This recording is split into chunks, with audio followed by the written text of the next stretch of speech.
आज की इस वीडियो में प्रकाशिक यंत्र या ऑप्टिकल इंस्ट्रूमेंट के अंतर्गत हम सरल सूक्ष्मदर्शी को पढ़ेंगे। हम जानेंगे सरल सूक्ष्मदर्शी या सिंपल माइक्रोस्कोप की आवर्धन क्षमता क्या होती है और इसकी दो स्थितियां, पहली जबकि अंतिम प्रतिबिंब स्पष्ट दृष्टि की न्यूनतम दूरी पर बने और इसकी दूसरी स्थिति होती है जबकि अंतिम प्रतिबिंब अनंत पर बने। परंतु इसके पहले हमें दो बातों का ज्ञान होना आवश्यक है। पहला होता है दर्शन कोण और दूसरा होता है कि स्पष्ट दृष्टि की न्यूनतम दूरी क्या होती है। तो सबसे पहले हम बात करते हैं स्पष्ट दृष्टि की न्यूनतम दूरी क्या होती है। तो देखिए, स्पष्ट दृष्टि की न्यूनतम दूरी किसी वस्तु की वह दूरी है जहाँ से वह वस्तु हमें स्पष्ट दिखाई देती है। फॉर एग्ज़ाम्पल, ये देखिए, ये एक पेन है और इस पेन को आप धीरे धीरे करके अपनी आँखों की ओर लेकर आइए। जैसे जैसे आप इसको पास लेके आएंगे तो वैसे वैसे ये वस्तु का आकार इसका कुछ बढ़ता जाएगा और आँखों के बीच में तनाव बढ़ता जाएगा और एक स्थिति ऐसी आएगी कि ये वस्तु हमें स्पष्ट दिखाई नहीं देगी। इसी प्रकार से इसी वस्तु को आप आँखों से धीरे धीरे दूर लेते हुए जाएं तो आप देखेंगे कि एक निश्चित दूरी पर यह वस्तु हमें पूर्णतः स्पष्ट दिखाई देती है। तो जहाँ से यह वस्तु हमें स्पष्ट दिखाई देती है उस दूरी को हम कहते हैं स्पष्ट दृष्टि की न्यूनतम दूरी। इस दूरी को हम कैपिटल डी से प्रदर्शित करते हैं और इसका जो मान होता है वो होता है 25 सेंटीमीटर। ये 12th बोर्ड एग्ज़ाम में 1 नंबर का क्वेश्चन पूछा जाता है कि स्पष्ट दृष्टि की न्यूनतम दूरी क्या होती है। तो वहाँ पर आपको d = 25 सेंटीमीटर लिख देना है। इस दूरी से वस्तु हमें स्पष्ट रूप से दिखाई देती है। इससे वस्तु आगे होगी या इससे कम होगी तो वह वस्तु हमें स्पष्ट दिखाई नहीं देगी। अब बात करते हैं दर्शन कोण की। तो चित्र में देखिए, यहाँ पर AB एक वस्तु है और एक व्यक्ति यहाँ से इस वस्तु AB को देख रहा है। अब आगे देखिए, A से चलने वाली एक प्रकाश किरण यहाँ मिलती है और B से चलने वाली एक प्रकाश किरण यहाँ पर चलती है। तो यहाँ पर ये जो कोण बनता है इसको हम अल्फ़ा से दर्शाते हैं और इस कोण को हम कहते हैं दर्शन कोण। तब किसी वस्तु द्वारा नेत्र पर निर्मित दर्शन कोण को, यहाँ पे ये जो कोण बनता है इस कोण को हम कहते हैं दर्शन कोण। तो किसी वस्तु द्वारा नेत्र पर निर्मित कोण को हम दर्शन कोण कहते हैं। अब बात ये आती है कि हमें सरल सूक्ष्मदर्शी या सिंपल माइक्रोस्कोप की आवश्यकता क्यों पड़ी।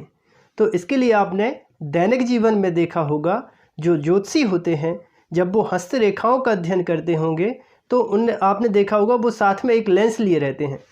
देखिए इधर पर, जैसे ये हाथ है और इसको हम स्पष्ट दृष्टि की न्यूनतम दूरी पर लेके आए तो यहाँ पर देखा होगा हस्तरेखाएं ये बहुत छोटी छोटी होती हैं। इसको आप भलाई स्पष्ट दृष्टि की न्यूनतम दूरी पर रख दें तब भी ये जो रेखाएं होती हैं वो स्पष्ट रूप से हमें दिखाई नहीं देती, क्योंकि वस्तु का आकार होता है बहुत छोटा। तो इसी समय पर हम क्या करें, यदि हम एक सिंपल माइक्रोस्कोप या सरल सूक्ष्मदर्शी लें और उसको हाथ के सामने लेके जाएंगे तो आपने देखा होगा कि इसकी एक जो इमेज बनती है वो स्पष्ट दृष्टि की न्यूनतम दूरी पर होती है और वस्तु का जो आकार होता है वो बढ़ जाता है।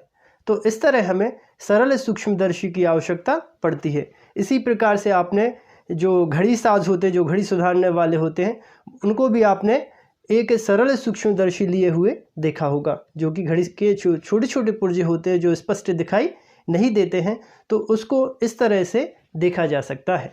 अब सरल सूक्ष्मदर्शी के सिद्धांत की बात करते हैं। तो सिद्धांत होता है, जब किसी वस्तु को उत्तल लेंस, चित्र में देखिए L एक उत्तल लेंस है और इस उत्तल लेंस के प्रकाश केंद्र और फोकस के बीच में जब किसी वस्तु को रखा जाता है तो उसका प्रतिबिंब आभासी और आवर्धित रूप में बनता है। तो यहाँ पर O प्रकाश केंद्र हो गया और इसके यहाँ पे फोकस होगा। तो प्रकाश केंद्र और फोकस के बीच में हमने एक वस्तु को AB को रखा है। तब इसका आवर्धित प्रतिबिंब बना A1 B1 पर, और यहाँ से यहाँ पर नेत्रिका होता है जहाँ से हम वस्तु को देखते हैं। तो वस्तु देखिए AB है और वो आवर्धित रूप में हमें A1 B1 पर दिखाई देती है। अब सरल सूक्ष्मदर्शी की आवर्धन क्षमता को ज्ञात करने के लिए हम इस चित्र को दो भागों में बांट लेते हैं। अभी आप मेन चित्र को भूल जाइए, केवल इतना देखिए, इसको हम दो भागों में अलग अलग बांटकर डेरिवेशन को करते हैं। तो यहाँ पर AB एक वस्तु है और यहाँ पर अल्फा नेत्र पर बनाया गया कोण है जिसे हम कहते हैं दर्शन कोण, और वस्तु स्पष्ट दृष्टि की न्यूनतम दूरी पर स्थित है। तो स्पष्ट दृष्टि की न्यूनतम दूरी को हम दर्शाते हैं D से, तो यहाँ लिख देते हैं D। अब ये जो वस्तु है इसका आकार बहुत छोटा है, तो भलाई ये वस्तु स्पष्ट दृष्टि की न्यूनतम दूरी पर रखी है परंतु वो हमें स्पष्ट दिखाई नहीं दे रही है। तो इसके लिए मैंने क्या किया, इस वस्तु को उठाया और इसको लेंस के प्रकाश केंद्र और फोकस के बीच में रख दिया। ये रख दिया वस्तु AB को। तब A से चलने वाली एक प्रकाश किरण इस लेंस की मुख्य अक्ष के समांतर आपतित होती है और लेंस से अपवर्तित होकर तीर की दिशा में निकल जाती है। A से चलने वाली दूसरी प्रकाश किरण लेंस के प्रकाश केंद्र से होकर आपतित होती है और बिना विचलन के तीर की दिशा में निकल जाती है। इन दोनों अपवर्तित प्रकाश किरणों को पीछे की ओर बढ़ाने पर ये A' पर मिलती है। इस प्रकार वस्तु AB का आभासी, सीधा और आवर्धित प्रतिबिंब बनता है A' B' पर, या चित्रानुसार A1 B1 पर। अब देखते हैं सरल सूक्ष्मदर्शी की आवर्धन क्षमता। तो सरल सूक्ष्मदर्शी की आवर्धन क्षमता को हम M से प्रदर्शित करते हैं और M इक्वल होता है बीटा और अपॉन होता है अल्फा, अर्थात प्रतिबिंब द्वारा निर्मित दर्शन कोण और स्पष्ट दृष्टि की न्यूनतम दूरी पर स्थित वस्तु द्वारा निर्मित दर्शन कोण के अनुपात को सरल सूक्ष्मदर्शी की आवर्धन क्षमता कहते हैं। अब यहाँ पर बीटा और अल्फा के मान कम होने पर बीटा इक्वल लिख सकते हैं हम इसको tan बीटा, और अल्फा इक्वल लिख सकते हैं इसको tan अल्फा। अब इसको मान को यहाँ पर रख दें हम, तब ये बन जाएगा m इक्वल tan बीटा और अपॉन हो जाएगा tan अल्फा, और इसको देते हैं समीकरण। अब देखिए हमें अल्फ़ा और बीटा के मान ज्ञात करना है। तो यहाँ पर देखिए पहले हम त्रिभुज लेते हैं अल्फ़ा के लिए।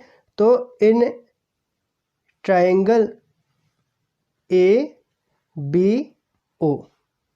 त्रिभुज AOB, और इसमें लगा देते हैं हम tan अल्फ़ा।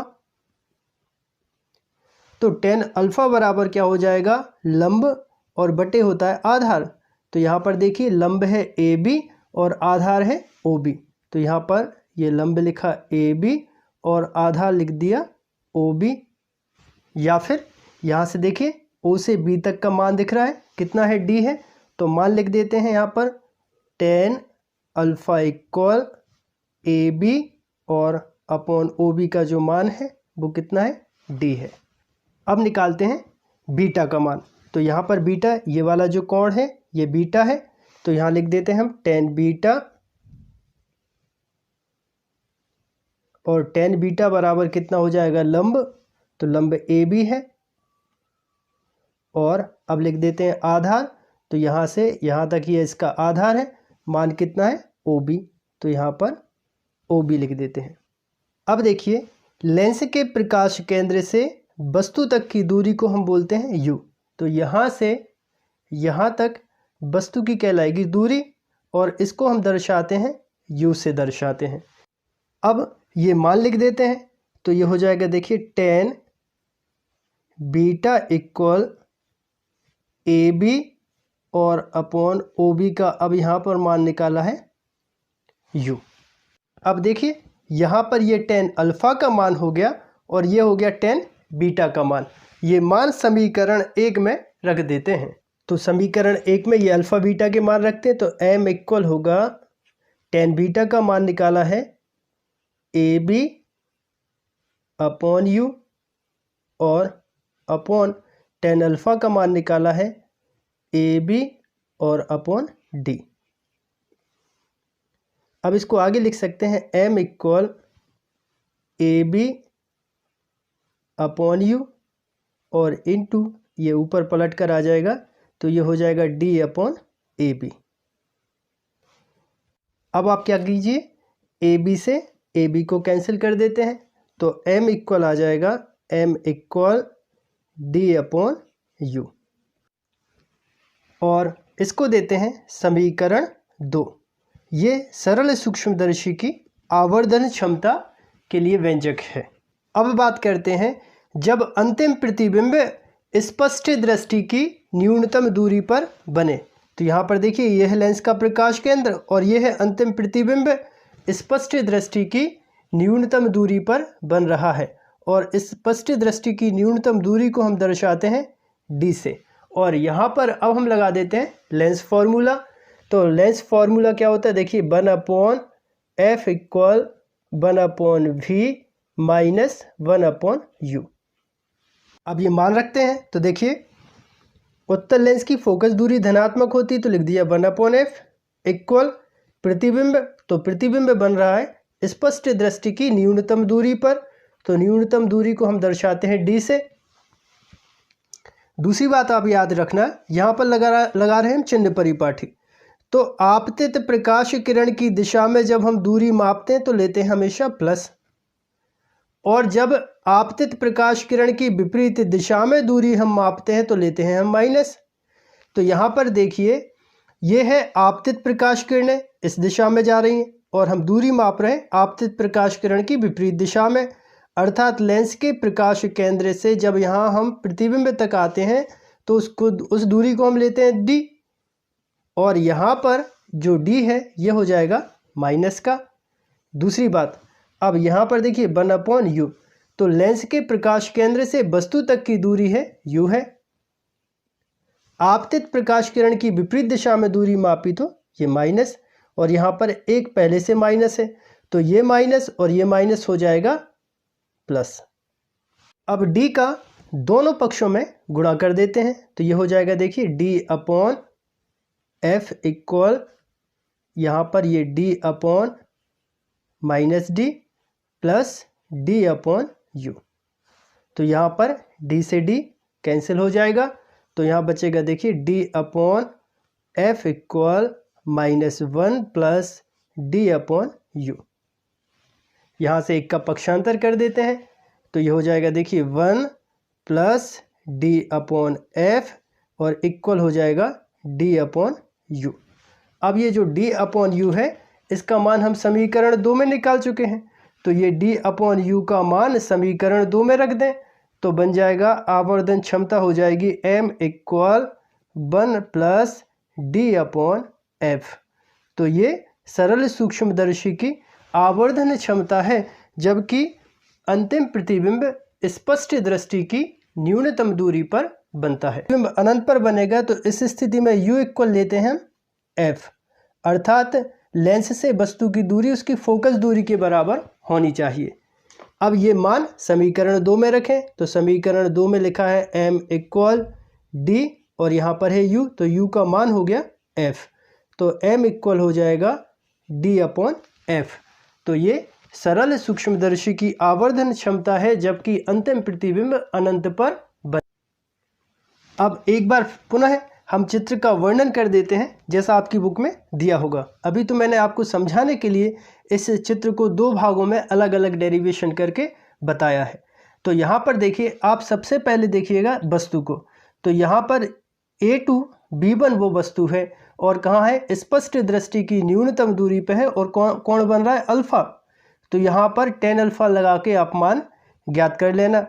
अब ये वस्तु चूंकि छोटी थी और स्पष्ट दिखाई दे नहीं रही थी तो इसके लिए फिर हमने क्या किया, एक लेंस लिया और इस वस्तु को उठा के यहाँ पर रख दिया AB पर। कहाँ रखा, लेंस के प्रकाश केंद्र और फोकस के बीच में रखा।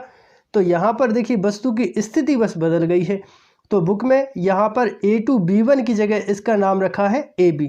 जब आप डेरिवेशन करेंगे और जहाँ पर आपको यहाँ पर इस तरह से A2B1 बराबर कर देना है आपको AB का, तो वहाँ पर भी वो कैंसिल हो जाएगा। हमने दोनों जगह AB को लेके सॉल्व किया है, तो उससे आप कंफ्यूज मत होना। आप इस प्रकार से डेरिवेशन को कर सकते हैं जैसा मैंने आपको बताया है। तो आप अपनी बुक के हिसाब से या अपनी सुविधा के अनुसार ये डेरिवेशन आप कर सकते हैं। तो आशा करता हूँ आप सभी को वीडियो पसंद आएगा। यदि आपको वीडियो पसंद आए तो आप हमारे चैनल को सब्सक्राइब करें, वीडियो को लाइक करें एवं वीडियो को अपने दोस्तों के साथ शेयर करें।